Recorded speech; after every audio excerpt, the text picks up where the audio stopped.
Barthélemy, le Paumotu à la voix groove, un électron libre qui n'en fait qu'à sa tête, s'en souvient son producteur. À 28 ans, il débarque avec pour seul instrument un ukulélé. Sa réputation se répand très vite, d'abord auprès des Kamaïna, puis par la création de son répertoire. Dans les années 80, il composera la mélodie de Hey Mata, dédiée à une mère attristée par l'absence de son enfant. Hey Mata, hey Mata, hey. Hey Mata, hey Mata, hey. Oh oh ete oa oa.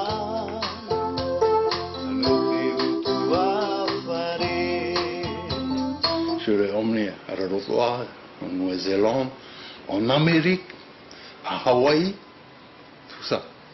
Il devrait chanter avec Cecilio Capono dans le groupe. On a fait des clips. Je l'ai emmené là-bas, à Hawaï. C'était une femme américaine qui s'occupait de lui. Mais à peine 2 semaines, elle est revenue. Elle dit, hey, comment ça se fait? J'aime pas là-bas. Tu vois, il n'est pas discipliné. Pas discipliné, mais pour s'en protéger, Alphonse commandera un synthétiseur dernier cri. Il fera doubler sa voix et ses arrangements étaient plutôt sophistiqués pour l'époque. Je fais stéréo, il y a une voix, il chante une voix qui est à gauche, une autre voix à droite, la même voix. Puis je les coupe, soit je mets ensemble, soit je les écarte. Quand il sort en cassette à l'époque, c'était... tout c'était pour lui. Son succès ne fera que grandir. À l'époque, il reçoit un cachet d'1 million, mais Barthélemy est très dépensier.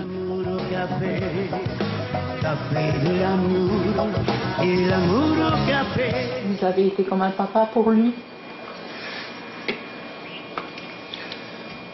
Oui, excusez.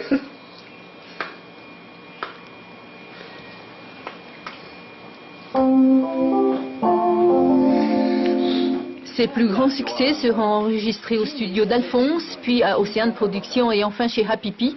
Son cousin Germain, très touché par sa disparition, nous fredonne l'une de ses chansons préférées. Toku aroha, toku kainga. Il voulait partager le